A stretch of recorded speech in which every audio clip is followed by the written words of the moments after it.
Greetings everyone. Welcome to our third session of Research Support Webinar Series 2021. My name is Vinolia, and I'm the Marketing Coordinator for ASCA, which is African Institute for Supply Chain Research. Before we continue, I'm going to request for everyone to mute their mics, and you will only be allowed to unmute your mic once you are given the opportunity to speak. Thank you on that regard. Today we have our guest speaker, which is Prof. Emmanuel Awuor. And Dr. Emmanuel Awuor is a senior fellow with International Supply Chain Solution Limited, a fellow of the Chartered Institution of Logistics and Transport, and a senior partner at Deloitte Consultants, a research and consultancy firm based in Nairobi, Kenya. He is a member of Center for Creative Leadership, Academy Leadership, Council of Supply Chain Management Professionals, European Operations Management Association, Kenya Institute of Supply Management, Academy of Management at the International Leadership University in Bujumbura, Burundi, and King's University College, sorry about that, in Accra, Ghana, respectively. He currently heads research at International Doctoral Network and Supply Chain Association for Research, Consultancy, and Education. His research, consultancy, and teaching interests are in the areas of organizational leadership and change management, supply chain management, operations management, strategic quality, and system management in complex adaptive environments. He has published 4 books, the case studies in business management, trends in operations management, supply chain approach, supply chain leadership experience, the floriculture industry in Kenya, a complex adaptive environment. He has several articles in referred journals and has presented papers in local, regional, and international conferences. Welcome, Prof. Emmanuel. You can take over. Thank you.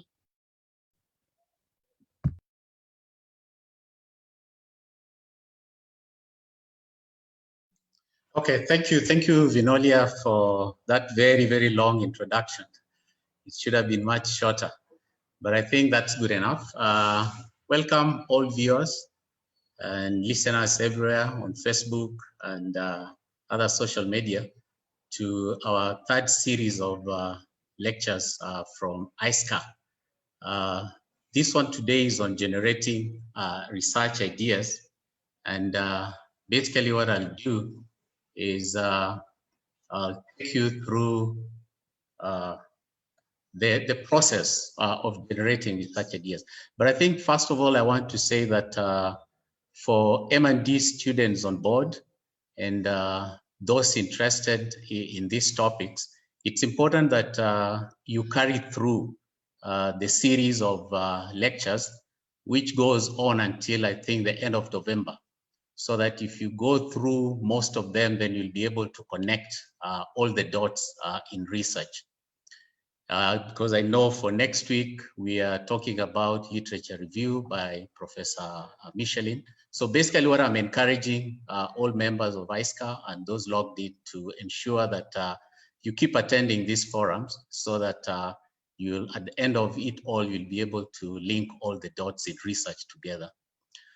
So the issue of generating research ideas, I think, is very critical, because if you don't get it right in terms of the topic for your research, then I don't think you'll get it right in carrying out the research. So it's very fundamental, and that is why this talk comes at the beginning, so that if you're able to get it right here, then the whole process will be right. So that's something that, again, I want us to know.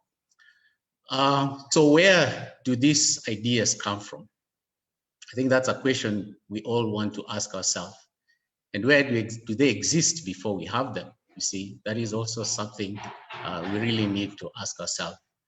So generally what we'll find out is that the process of generating research ideas is quite a creative process, and will often require a lot of your imagination, a lot of reflection, a lot of critical thinking, and a lot of your ingenuity. So that means that it's a process that, on the whole, sometimes we look at it as something simple, but if you are to get it right, it might take you weeks or even months before you finally settle on what you think will give you passion, and you have enough inspiration to be able to carry through. So all I'm saying is that for those, I can see on board here, so many of us already have our PhDs, but I also can see a lot of M&D students. This could be a talk that can help you pick one or two ideas on how you can go about generating your research ideas. So I've already pointed out from my outline that I'll look at 6 key areas that somebody can look at in terms of generating these ideas. So the first is personal experience. And I think this is very critical, because every day, from our observations, going to work, in traffic, you see, there's a lot of things that we observe. And indeed, a lot of keenness at that stage can help generate an idea for you. So I'm trying to say that first-hand observation and reflection on intriguing experience trigger the researcher's mind, creating the desire to understand in depth the phenomena associated with the particular experience. And that's why you can see some seasoned researchers, you'll often find them with notebooks, so that ideally when an idea comes, then they quickly note it somewhere. So this is really one area that we are, all that it requires for us is to have our senses up, and to be able to be quite observant, so that you can see anything unique, anything that triggers your mind, that then makes you think of what's the problem here? And then that's the first step. So long as it has triggered your mind and you have asked yourself, what exactly is causing the problem here? Then that, of course, is the first stage in you generating a research idea. Now, often we also advise, and I think we use this a lot. On the whole, I think I've supervised a lot of masters and doctoral students, and indeed, this area of the research topic is usually quite important. Sometimes you'd find a student coming to you, asking you to help them with a topic, you know, and that becomes very hard, because this is your research, and often it's you who should be able to look at an area, a research area that you are passionate about, that you think you are going to contribute to knowledge in that area. And that's what will give you the passion really to carry out, other than if somebody else suggests it to you. So a lot, basically, to come up with idea will require a lot of reading. And as I said, reading of journal papers, theses, research reports, textbooks, and basically even other literature that focuses in your subject area is very critical, because this then would help you find out what has been done and what has not been done. Fortunately, in most journal papers and theses, there is normally a recommendation for further research. And that is possibly one area that students can use to find out now, what is it that has been done? This particular student used this, but he's suggesting that if we add this, then the research could could be better, or we could explore other areas. So indeed, literature indeed should be your first stop of looking for ideas, and a lot of reading of journals, updated journal articles, and other theses is really a good idea for all students. Now, you can also look at previous research studies, and find out what have others done, what are previous research that have been done in your area of interest. So of course, this calls first of you to be very clear. You see, often you start up with a very broad area of interest, but then with time, you should be able to narrow down to a specific area and focus on that specific area. So when you look at previous research that is focused on that particular area that you're interested in, then you are able to basically pick out what are some of the key things. Maybe you'll be looking at methodological gaps that exist, contextual gaps that exist, conceptual gaps that exist, and that could be a trigger for an idea for you to pick and run with. So again, this is usually very, very crucial. And at any level of research, at M or D level, you really are required to read widely, and more especially the most current and recent journal articles. Then the issue of discussions with experts is also very critical. And then you can see why there's encouragement that you attend conferences, you attend workshops, because those are the areas that you find possibly experts discussing areas of interest to you. And those are the areas that you can throw your ideas to various experts and see their reactions and maybe get their feedback, which is critical. So discussions generated during lectures, seminars, informal gatherings, etc., help students locate current topics in their fields of interest that they might want to research on. So I think that's very crucial, because when you throw out these ideas to other experts in your area, then the feedback that you get positively helps you to, as it were, crystallize your thinking and come up with an idea. So brainstorming with other researchers, teachers, professionals in the field of interest, and colleagues helps the student to organize his or her thoughts more logically and mentally visualize the topic clearly before stating it in words. So it's critical, first of all, that you are able to conceptualize this topic very clearly before you state it out. So that's why I early said that it is a creative process, really. And I said you'll require a lot of imagination, you'll require a lot of introspection, you require a lot of reflection, you require a lot of critical thinking for you to be able to settle on the right topic. Remember, I said, if you don't get it right at this stage, then everything else will be wrong. So that's why the law, even if you take weeks or months thinking of this, but of course, not eternity, because there's also the element of time, especially if you're a student, you usually have a period within which to do your research. So you should also take that into consideration. So indeed, all I'm trying to say here is that as you become a scholar, as you enter into the area of research, attending conferences, attending workshops, attending seminars becomes very, very crucial for you in finding out what has been done, in finding out what is cutting edge in your area of interest. Now, the fourth area that possibly I would also look at is replication of previous studies. You could look at what others have done and try maybe to replicate it in a different environment. I could have maybe looked at supply chain models, let's say in the floriculture industry in Kenya, and somebody else would maybe look at, pick the same study, the same methodology and procedure, and maybe look at supply chain models in Ethiopia or in Zimbabwe or in Uganda for that matter, So again, that calls for you possibly reading a lot, maybe the thesis that have been done.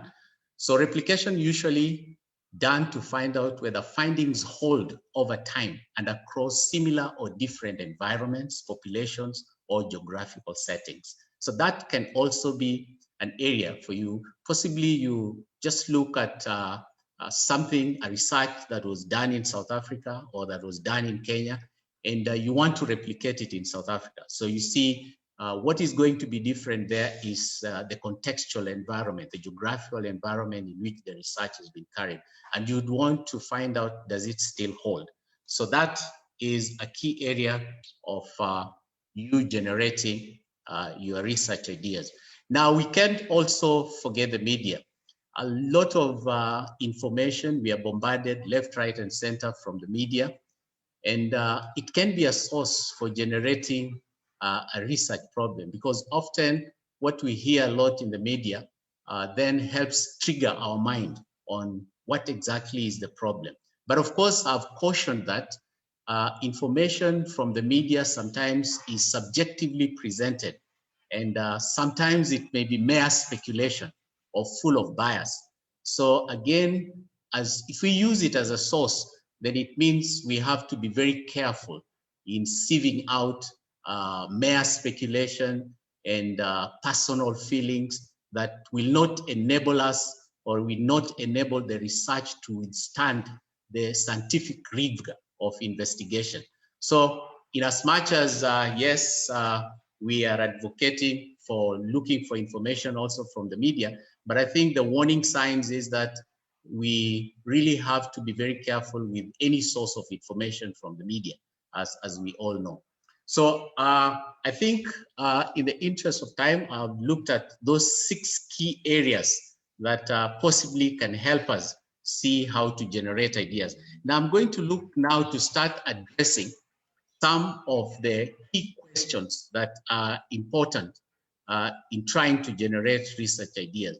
So the first thing we'll be asking ourselves, is there an existing problem? You know, that's very important, because at the end of the day, you are interested in solving a problem, right? Remember, later we'll say that if it is a doctoral work, then your key interest is in generating new knowledge, right?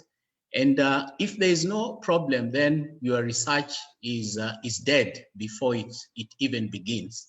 So it's very important that you look at the existing problem and then go ahead and try to formulate a topic out of that. Does the problem come from credible sources? Again, I said this is very critical, and that is why I gave the warning sign when we are using the media as our source for research information. Then number 3, can I build a strong foundation? You know, can you build a strong theoretical basis out of that problem or out of your research? Again, that's also very important. Will the solution make economic impact? You know, at the end of the day, again, you are looking at what will be the significance of my study. What will be its contribution, let's say, to academia? What will be its contribution to other researchers? What will be its contribution to policymakers in that particular area of interest? So I think this is very critical. And sometimes it's advisable that when you are thinking of a research area, look at it strategically and look at it long-term in terms of an area that you think you want to be an authority in, and an area that possibly in future you would want people to come to you for advice. So that's very important. It builds substantial intellectual challenge. Again, this is very important because, as I said, we would want to take that research through some form of scientific rigor. And our interest would be, is it challenging enough, you know? And so that's why when we look at doctoral areas, then we'll be interested in the scope of your study. We'll be interested in what other variables exist in your study. Are there moderating? Are there intervening variables? so that at the end of the day, is it substantially, intellectually challenging enough? Does the idea give you motivation? I think this is very crucial, because remember, at the end of the day, this is your work. And if it's not motivating you, if it's not inspiring you, then you will not be compelled to go an extra mile to be able to finish it on time. You know, a lot of people drag because they're not, what they're doing is not motivating to them, is not inspiring them. So then they don't have that inner drive to be able to complete. You know, you should be able to pick something that makes you wake up in the middle of the night just because an idea has come and you want to record it in your computer. So I think point 6 is very critical. Do I have some basic knowledge of the topic? And that's also very crucial. And remember, I said we need to read a lot. You need, the starting point basically should be literature. Even though literature comes in your study in chapter 2, but essentially you'll get the problem from reading research articles, from reading reports, from reading what has been published in your area. So you basically will be asking yourself, what knowledge do I have already in that topic? Do I have time to study? I think this is also a very important question for you to ask yourself. Do you really have the time to study? Remember, if it's an academic program, you have possibly 18 months or 2 years to finish your master's, or you have 3 years or 6 years to finish your doctoral studies. So, but then again, with all these, especially at doctoral level, possibly your work, your family. So you really need to see if you have the balance, the right balance for you to be able to also engage in your study. Because at the end of the day, it's not going to be a walk in the park. It calls for hard work, it calls for studies, and you really have to find out whether that time is there. And the financial resources is also a good question for you to ask as you generate this idea. Because sometimes you'll find that this study will require you maybe to travel at various points to collect data, to do your data analysis. So this is also a good checklist for you as you think about that. Sorry, somebody should mute. Somebody's talking, please mute. So that's also something that will be very critical for you to look at as you think of your idea. Is there sufficient information available? Now, this is also as critical as other areas I've talked. Sometimes you find that a problem that you don't get enough literature. There isn't much literature available. So beforehand, try to find out, do I have information? And if you don't have, then where do I get information? Because remember, if you not have sufficient information, then you'll not be able to carry out sufficient literature review. So it's also a very good checking point for you. Number 12, how much research has been done on the topic? Again, it's very crucial because sometimes you find some universities will give red light to certain topics and say this is overdone. Many people have worked on this area. Why don't you look for a different area that not much has been done? Has been done. So as you think of these ideas, then again, it's very crucial that you address the issue of has it been done before, and how much has been done before, right? So I said also there's a need for us to really then understand, is it a master's or a doctoral research? I pointed out that for doctoral research, often what we are looking for is, does it generate new knowledge? So you really have to be, because if it doesn't generate new knowledge, then it's not really substantial. Remember I said, does it meet the rigor of academic challenge? Does it meet the rigor of research? And so for doctoral student, that's an area that should really be looked at. Now, can the study be done within the time allocated for the program? Right, and this addresses the issue of scope. Sometimes too wide a scope then you find you will not finish within the time allocated. So sometimes we fall in love with our topics, and you find you have a very wide scope that generally within the time that is allocated for you to finish, you cannot finish. So it's critical that again, we look at it. Remember, I told you when I started my lecture is that often we start very broadly. We start from a very general scope of thinking or of ideas, and we narrow this down to specific area that is of interest to us. And that basically then helps us to be able to work around the scope of time and the scope of content and all that. So does the topic warrant new investigation? And I think this goes hand in hand with what I'd said before. You want to investigate, find out whether how much has really been done in this area.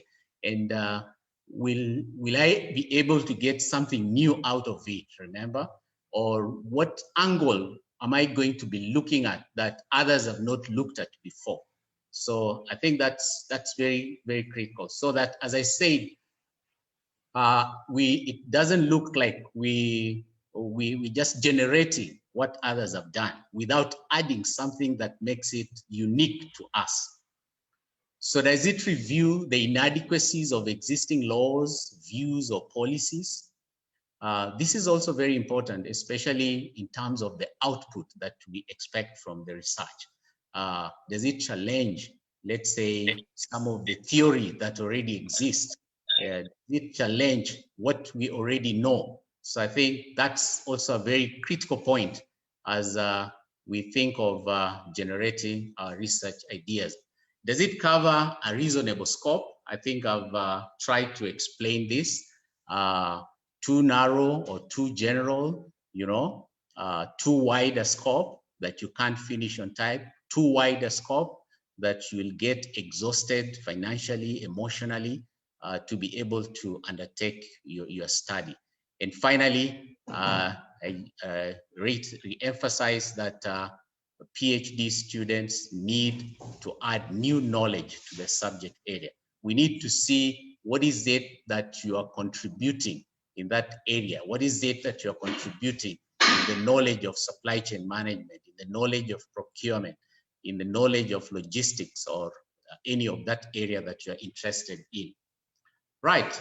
So I think in the interest of time, I'll go to my conclusion. And basically what I'm saying is that because a lot of this was focused to junior, early career researchers, M&D students at the point of starting their research, it's important that you be able to pick some of these ideas that we have discussed, and you see how it can take you through your initial journey of research. Remember, I've said that this research is your research.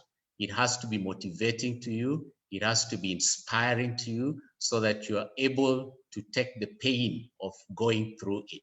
So this then becomes the first step in you ensuring that you have a smooth ride through your research. So thank you very much. I think I've taken the right time for this. Maybe now Precious may take over and we have a discussion, comments, or questions based on what I've just discussed.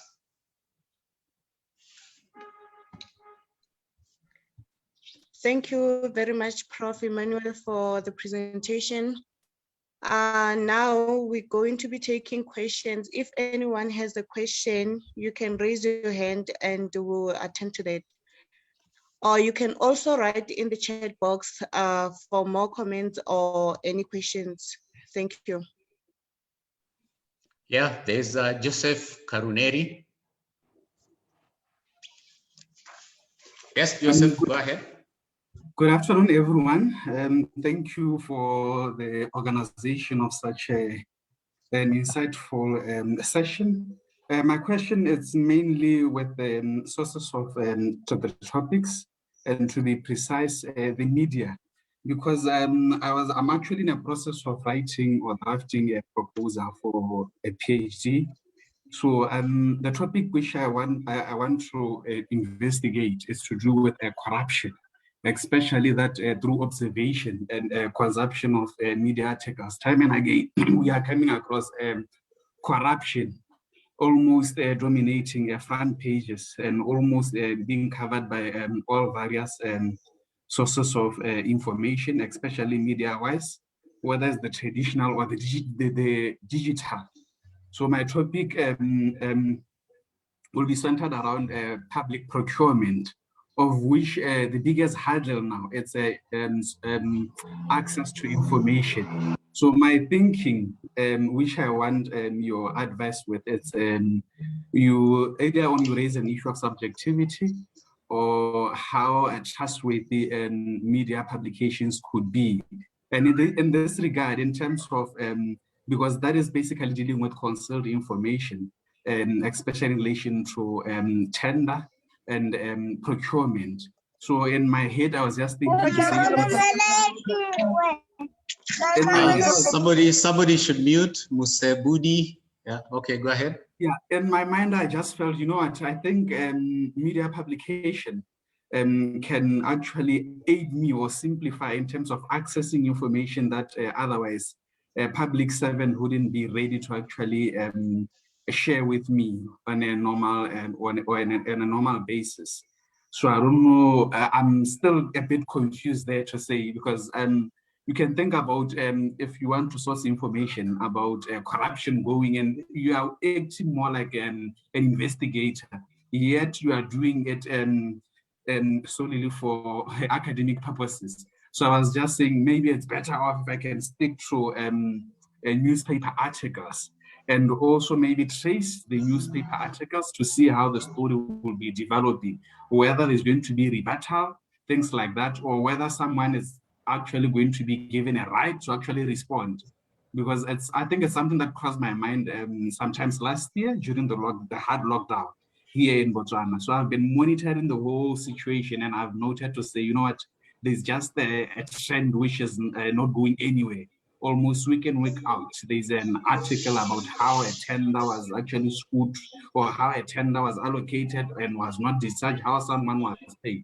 So those are the areas which I feel, you know what, I think maybe if one can actually try and analyze and find where in the procurement cycle, for instance, is this procurement housed? What policies are available currently? What can be done?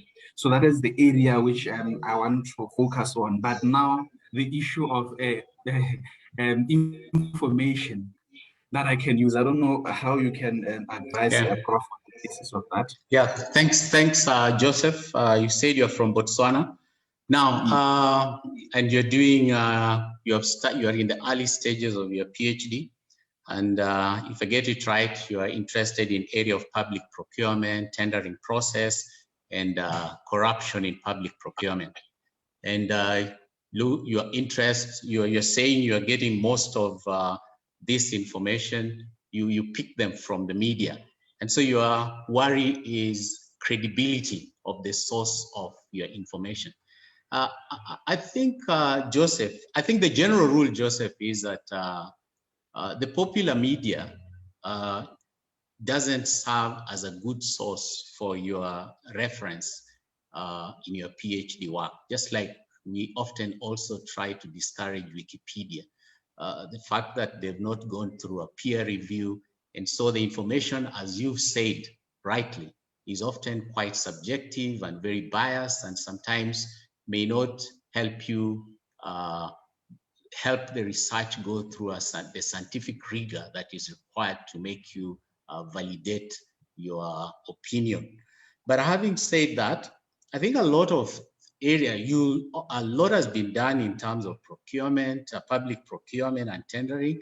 I think our president, the ISCA president, Prof. Ambe, has done a lot of work on public procurement and tendering process. And I think you can also get from a lot of reports, World Bank reports, Transparency International reports. So basically, and that's why I said, let's be very careful, especially if you're talking about PhD work, because at the end of the day, you'll have to prove the authentication, how authoritative is your source. So for me, I really don't see the big problem. There's a lot of literature on public procurement. Possibly what you need to do is just find, just dig in more enough. I don't know where you look for your articles from. And I don't know if you're an academic, and maybe most academic institutions subscribe to these journals. You should be able to look at it. So on the whole, I'll say let's really try to limit, especially academic doctoral work, having popular newspapers and magazines as our reference points. So Joseph, I think for me, you can go ahead. And if you asked me, I would say a lot has been done in the area of public procurement and in the area of tendering process. Thank you very much, Prof, because it was just giving me a headache as to the issue of credibility and the level at which the research also will be done, as you were reiterating to say, I might invest substantial amount of my time only at a later stage to realize to say, you know what, and this won't take me to where I want to be. But like you said, there are a number of articles that I've been consuming, and I'm also continuing consuming. But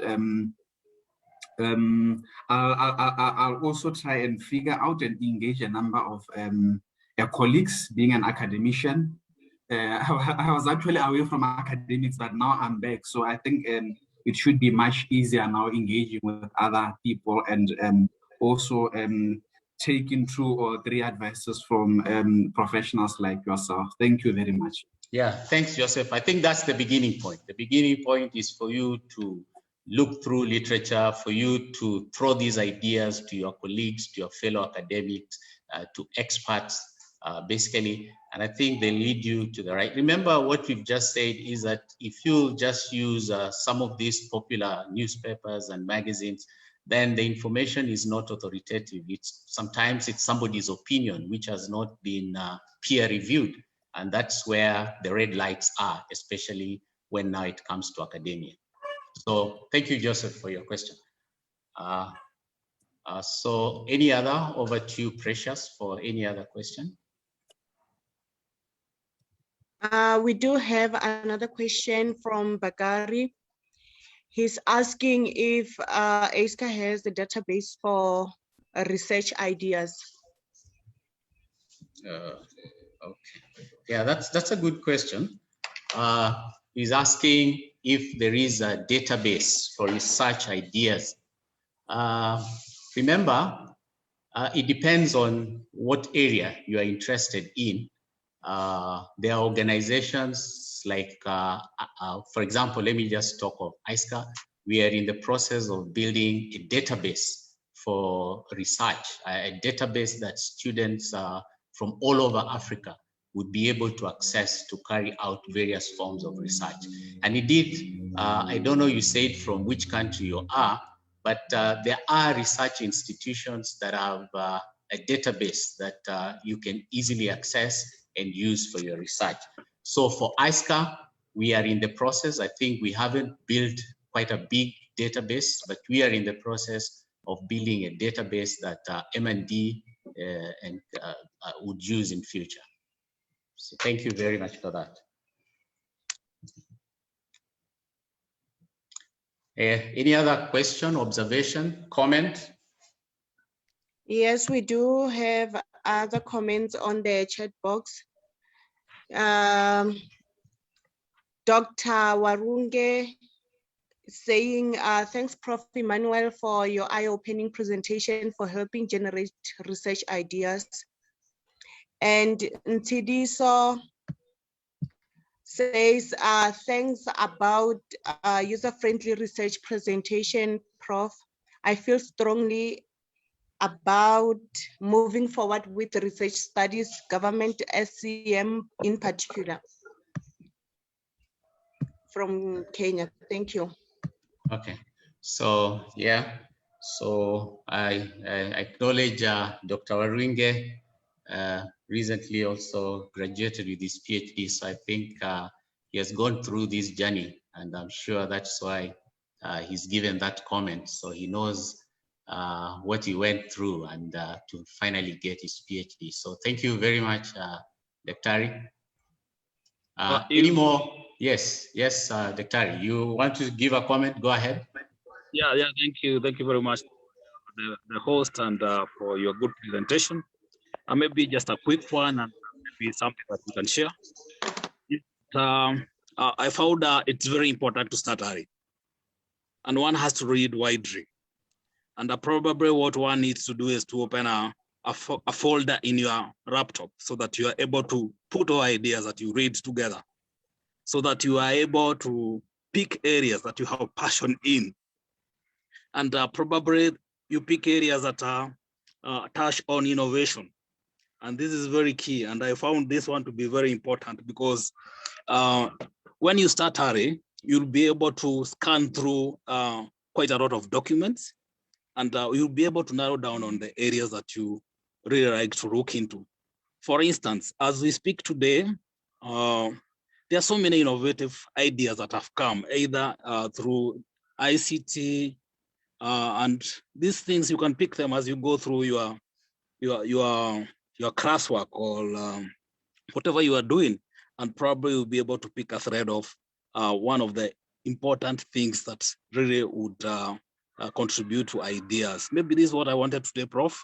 And thanks so much for inviting me in this forum.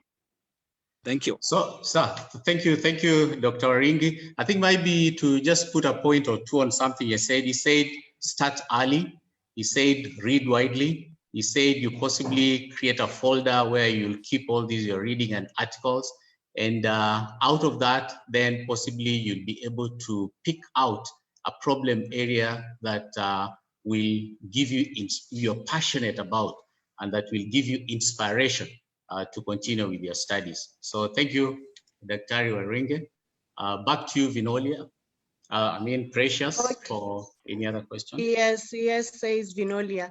Thank you. We do have more comments from the chat box. Someone has a question. It says, are there recommended books you could recommend, Prof? Good. I don't know whether they're talking of recommended books for research or recommended books basically for research. I think there's a wide choice of books. That person, what's the name of the person, Precious? It's Bakari Abu Bakar.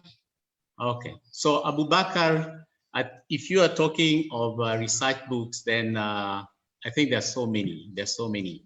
I would just encourage you to maybe take a walk to your library, the research section, and I think there's I can't pinpoint one.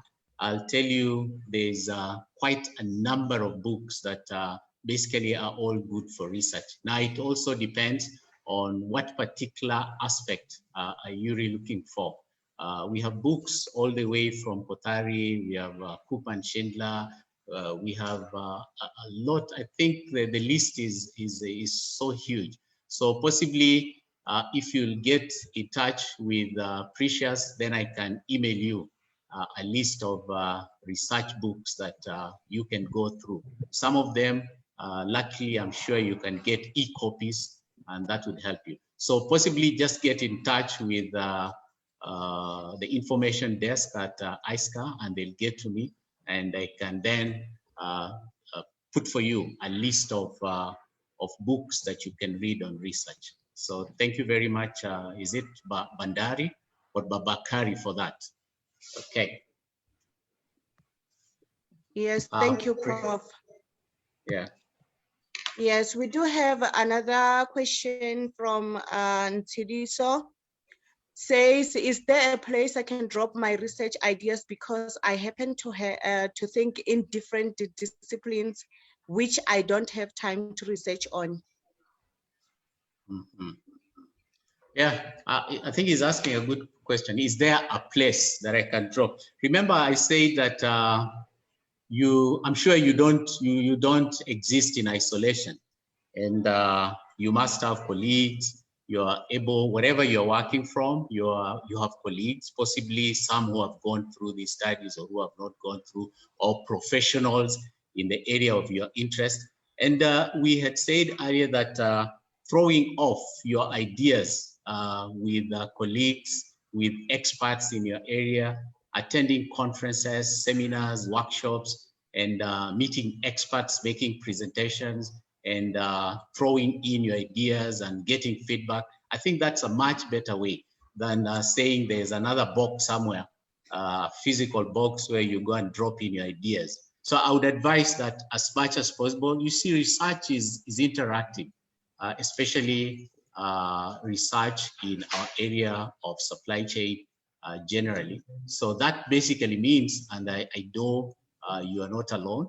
You have colleagues, just like I said, there are experts that you know of, there are professional associations that you know of, there are colleagues that you, or people you know that work in your area. So that should be the way out of engaging such kind of experts, just for them to throw back ideas at you and give you feedback and see whether you're moving in the right direction. So that's what I would advise for you. So thank you again, Vinolia, for that. Thank you, Prof. I don't think we do have any more questions from, oh, okay, there came another question, is a comment, I think. It says, thank you very much, Prof, for the informative session, interesting and helpful. I am interested in your opinion on how difficult is it to forge new theory framework, your student from Japan. Now that's my student from Japan. I think that must be Professor Richard Miller. So Prof. Miller is asking, how difficult is it to forge new? Yes, I think, Prof, that's quite difficult. Yeah, and I know that's what you are struggling with in your research, to come up with a new theory. Yes, that would be very good. I'm sure you already, you're asking how difficult. Yes, we said basically it will involve more, and the rigors of you coming up with a theory that then will stand the test of scrutiny.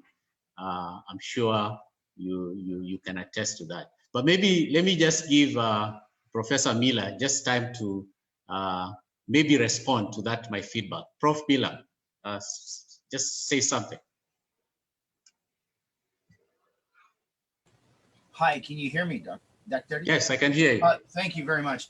You know, I was curious about, because it's like for PhD students, this is something that is, I think some of us struggle with. We look for, I'm not sure about supply chain. This is really interesting for me because it's a field that I'm not that familiar with. So I really appreciate your invitation for me to join today. But, you know, just in certain fields, you know, with things that are expanding and the way that things are moving forward. And I know you've been very helpful with me in the last couple of months trying to think through this. But yeah, so that's something I kind of wanted to put out there with everyone in our group today, and to see what your response was. But yeah, I think new theory is, you know, like setting up your own new theoretical framework can be really challenging, but it might be rewarding, although it's a bit risky. I find it is risky. Yeah. Thanks, Prof. Yeah. So basically it's quite challenging. I know your area is not supply chain, but you are working on theory formulations. Basically, yes, you've seen it's still possible, but at the end of the day, it will have to meet the rigors of the scientific rigors and the rigors of peer review. But it's doable. Yeah. Thank you very much, Prof. Miller. Vinolia, back to you. Yes, Prof, I think we don't have any more questions. Thank you so much for the presentation. It was very helpful and very interesting. Thank you, Prof. I would like to give this opportunity to Prof. Prof. Ambe. if Prof. Ambe has anything to say, please, you may take over. Thank you. Thanks very much, Vinolia. Thanks very much, Prof. Emmanuel. I think we are proud of the presentation, and all of us here have been able to be fulfilled. And I think we are inspired, by the presentation and what you have delivered. But if you permit me, I may just want to request one of our professor with us here today, Prof. Mtezo, just to say a word or two on this generating research ideas. I know I'm putting her on the spotlight, but Prof, there are so many of us here that would just want to hear your voice, and then I'll just conclude.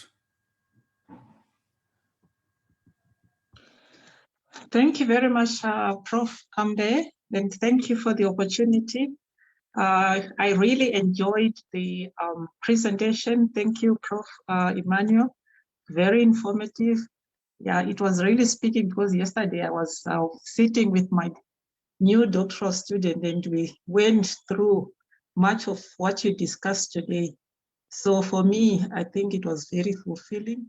Thank you so much. And for the rest of the participants, I think this is you are at the right point or in the right place at the right time, because if you continue with all these presentations, I'm sure you will have less challenges than what some of us went through. So with that, I would like to say thank you so much for the opportunity and wish everyone a happy long Easter weekend. Thank you very much, Prof. I think, colleagues, you've heard her. So she's next in line to talk to us on the 15th of April. She'll be speaking on the literature review. Prof. Emmanuel, I think you have nailed it, and you've covered it very well and articulated systematically. I think on a highlight that I want to just draw is the perspective of an existing problem, that irrespective of where you are generating that idea, you must make sure that you are addressing a problem. And I like the way you articulated to a colleague from Botswana on that particular context, that we shouldn't just get ideas and then where it cannot be profound or it cannot be sound or it cannot be rational. And one of the other key perspectives that I want to highlight is the aspect of your sources where you're generating your information. You must make sure that it is at least scientific, that you already articulated on that, Prof. Emmanuel. So on that, I want to thank you very much and thank colleagues very much for making the time. And I want to agree with Prof. Mtezo that if you build on this, some of us didn't have this opportunity. These are wonderful opportunities that we come once in 2 weeks to be inspired, to get new knowledge on how we can do things, and opportunity for networking with the fellow peers. So don't sit and feel isolated in your course because you are not alone. We are all here to be able to support you all to advance your career and in supply chain management. And I think on that note, I thank you for the opportunity also. Prof. Emmanuel, I see there's a question for you, but you will close up the session. Colleagues, thank you, and please have a blessed day, and see you on the 15th of April. Okay. Prof. Emmanuel, over to you. There's one question for you. Okay, yeah, Vinolia, go ahead. Okay, thank you very much, Prof. It says from Thokozani Mbele, how the scientific rigor and peer reviewing impaired genuine attempts to generate new knowledge, PhD, for rural areas. We tend to subject irrelevant concepts and comment from different contexts. Yeah. Maybe let me rephrase. She's saying how scientific rigor and peer review is not working well for people from rural areas. Is that what she's saying?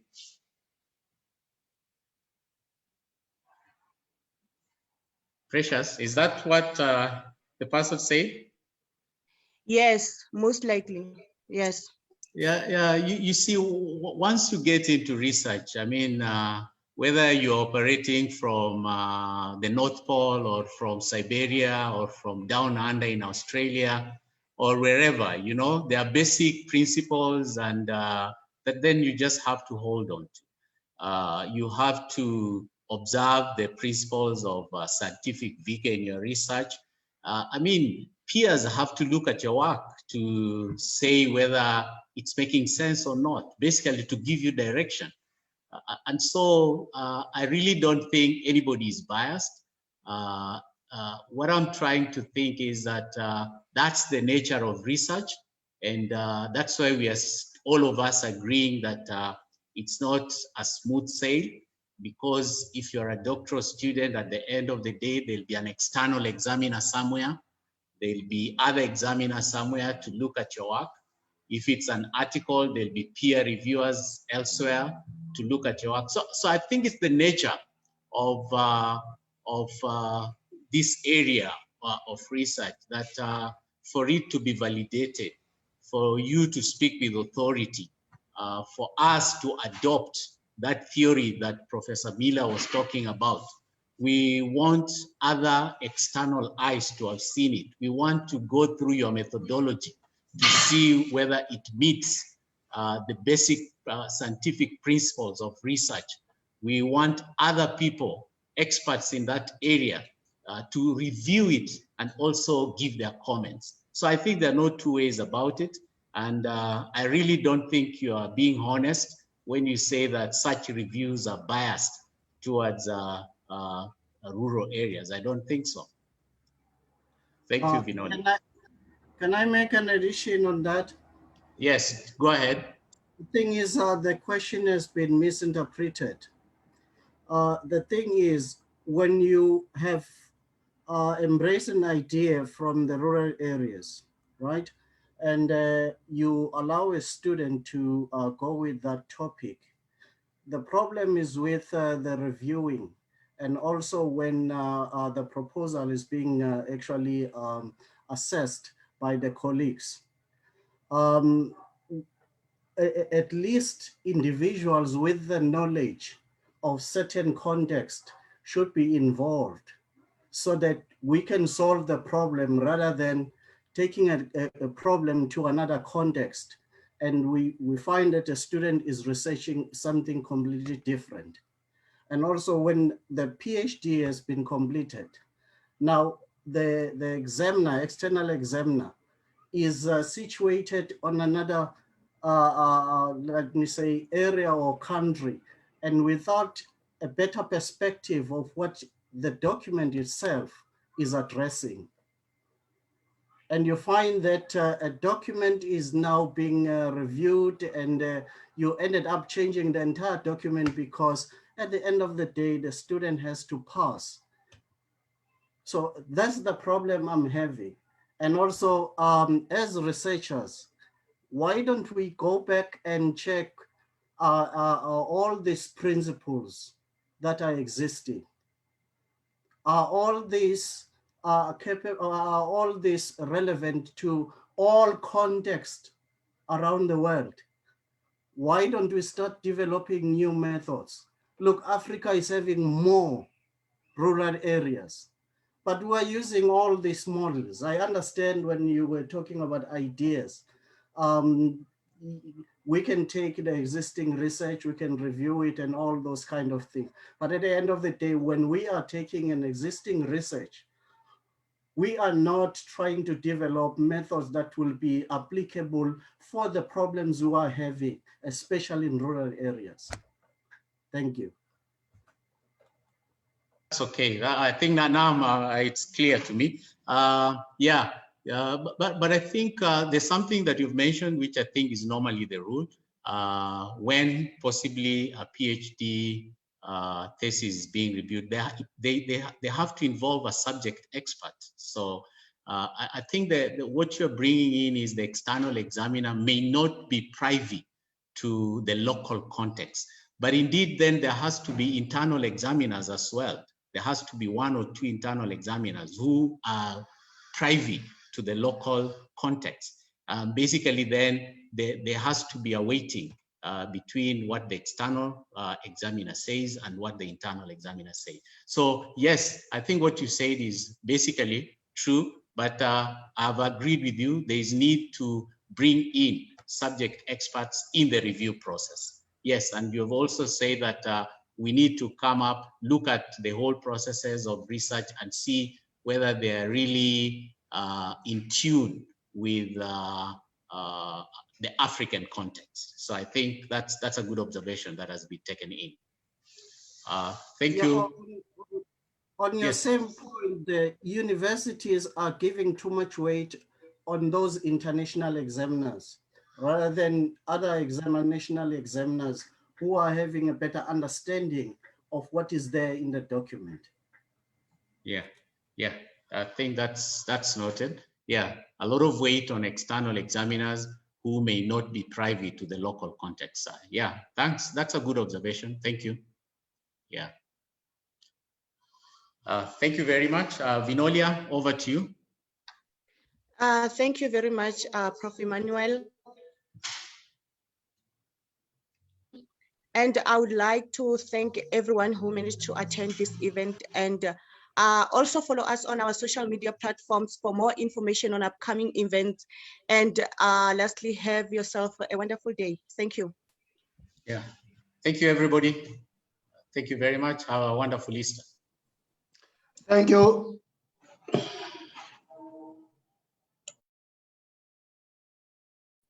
Thank you. Bye-bye.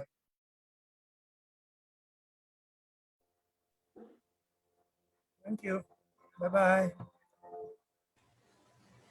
Thank you. Thank you, Prof.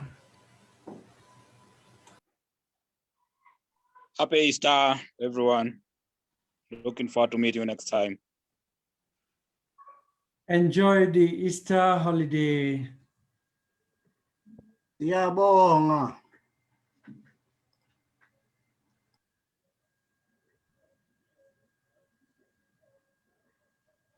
Hi, Prof.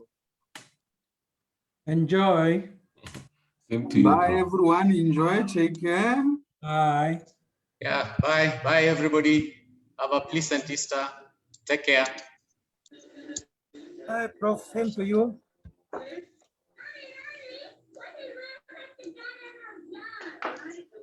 I'm just joining. Sorry. Bye, everyone. Julius, the webinar series will start at 3 p.m. South African time, and Kenyan time is 4 p.m.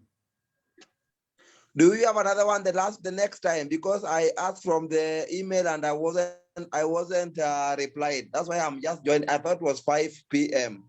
Sorry about that. No, the next one is on the 15th of April. It happens every 2 weeks and at 3 p.m. South African time. Kenyan time, did you say 4 p.m. Kenyan time? Correct, 4 p.m. Kenyan time. All the webinar series are 4 p.m. Kenyan time. Thank you, Julius.